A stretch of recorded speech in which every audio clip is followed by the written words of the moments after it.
Let's take up basic concepts of organic chemistry. Here we'll be studying what is organic chemistry, how we prepare organic compounds from natural organisms or living organisms or inorganic compounds. We'll also take up that how organic reactions take place, what are the types of reagents and what are the reaction intermediates and stability of reaction intermediates. Organic compounds are vital for sustaining life on Earth and include complex molecules like genetic information bearing DNA, whose full form is deoxyribonucleic acid, and proteins that constitute essential components of our blood, muscles, and skin. Organic chemicals appear in materials like clothing, fuels, polymers, dyes, and medicines. These are some of the important areas of application of these organic compounds. Around the year 1780, chemists began to distinguish between organic compounds obtained from plants and animals and inorganic compounds prepared from mineral sources. Berzelius, a Swedish chemist, proposed that a vital force was responsible for the formation of organic compounds. However, this proposition was rejected in 1828 when Wohler synthesized an organic compound, urea, from an inorganic compound, ammonium cyanate. So, this was the first organic compound prepared from inorganic compound called ammonium cyanate. The formula for ammonium cyanate is NH4CNO. On heating, it rearranges itself and forms urea.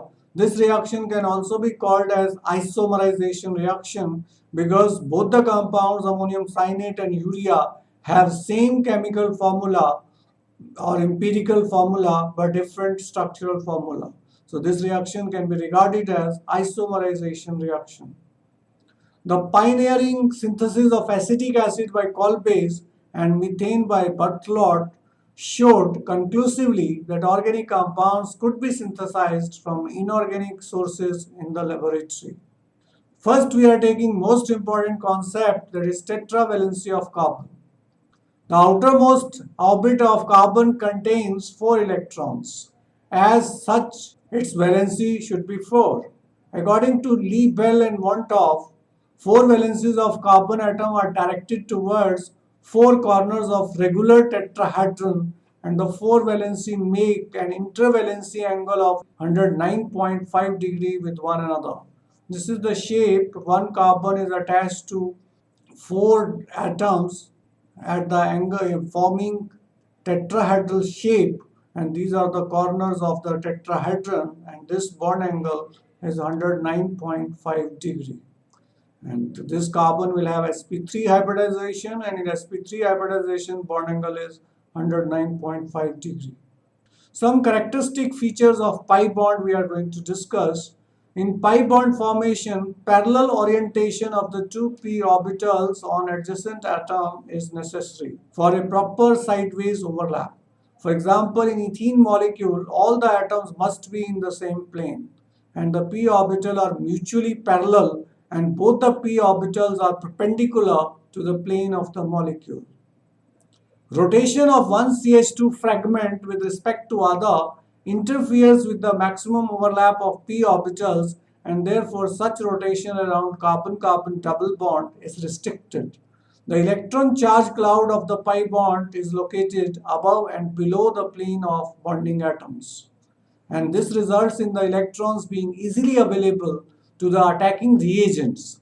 In general, pi bonds provide the most reactive centers in the molecules containing multiple bonds, and that is the reason that compounds containing double bond and triple bond are more reactive than compounds having single bond. Let's take up questions. How many sigma and pi bonds are present in each of the following molecules?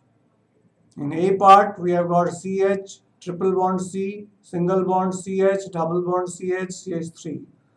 And here CH2, double bond C, double bond CH, CH3.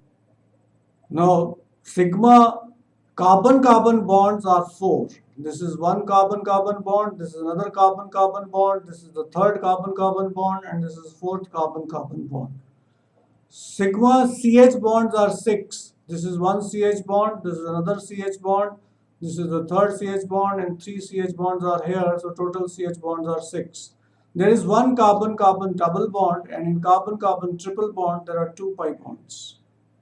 In B part, carbon-carbon single bond are three. This is one, this is second, and this is third. Sigma CH bonds are six. There are two CH bonds here, one CH bond here, and three CH bonds here. Total are six. And there are two pi bonds or double bonds. This is one double bond, this is another double bond.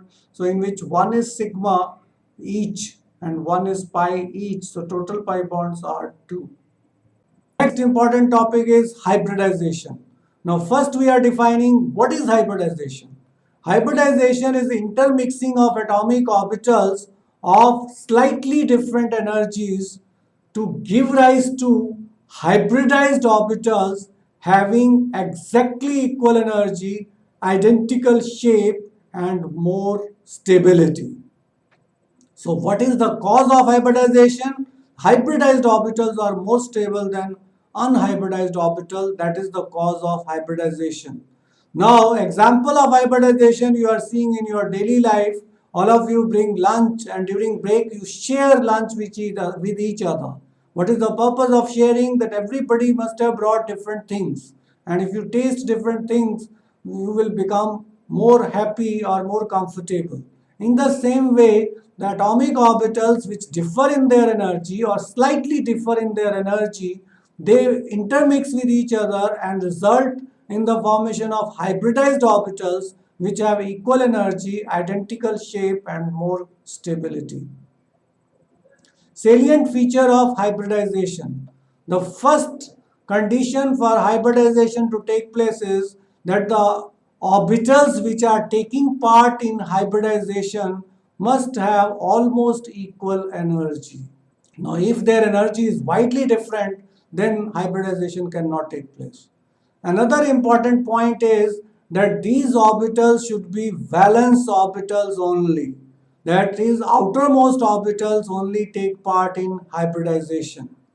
The third point is that hybridized orbitals can form more stable bond with as compared to pure orbitals. Pure orbital means unhybridized orbitals. And next point, which is most important, that even the orbitals which having a pair of electron can also take part in hybridization, although they will not take part in bond formation. Means there is no condition that only half-filled orbitals will take part in hybridization. Even fully filled orbitals can take part in hybridization, but they will not take part in bond formation and they will remain as lone pair of electrons. And the number of orbitals which are taking part in hybridization will be equal to the number of hybrid orbitals. For example, if 1s and 3p orbitals are taking part in hybridization, then 4 sp3 hybridized orbitals will be formed. So number of orbitals taking part in hybridization and number of orbitals, hybridized orbitals which are formed, they are equal.